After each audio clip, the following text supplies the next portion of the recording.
Bro, do you even system?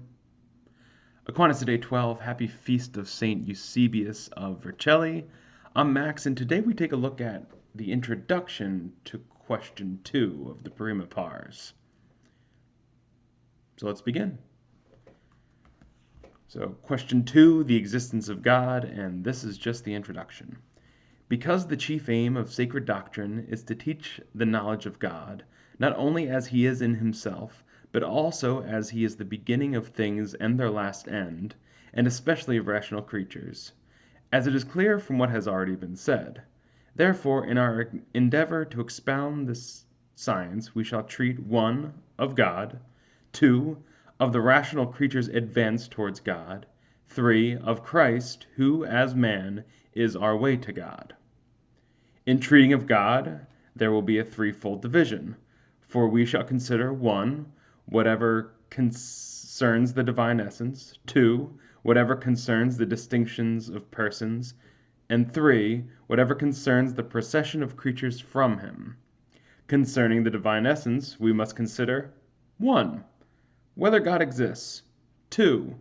The manner of his existence, or rather, what is not the manner of his existence, 3. Whatever concerns his operations, namely his knowledge, will, power. Concerning the first, there are 3 points of inquiry. 1.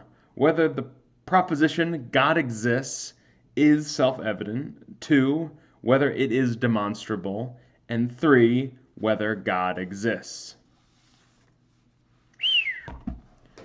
So, I was going to originally jump right into Article 1 of Question 2, but then I realized that just the introduction to Question 2 is worth reflecting on. So let's take a moment to appreciate the elegance and the rigor of Aquinas' systematic treatment of theology.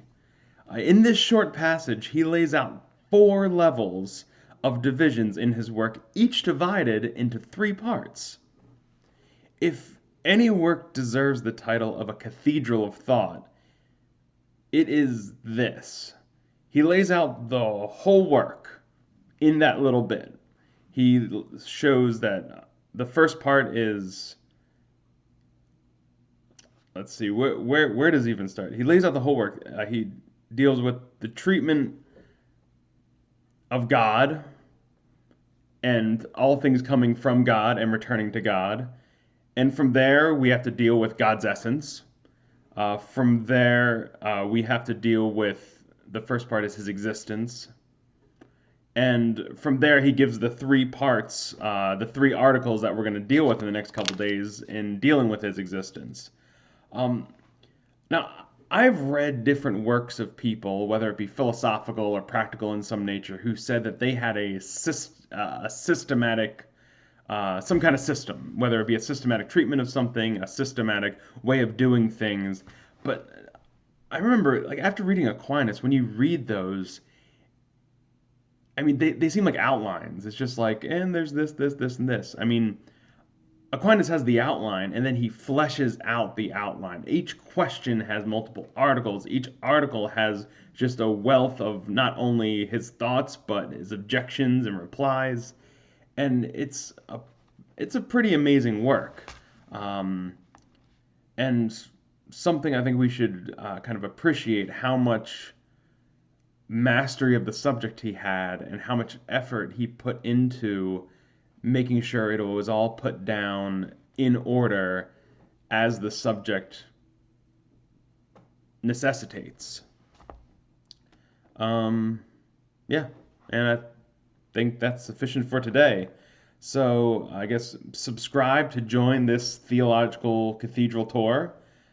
Comment with something you'd like to see treated this systematically, whether it's a subject, some kind of art you're trying to learn, whatever it would be. If you, like, what you would appreciate if you could find something that was this systematic about what you're studying or what you're trying to do, and gives a thumbs up for symmetry. 4 things, 3 parts each. That's pretty cool. And I guess remember, Aquinasaday keeps the heretics away. See ya.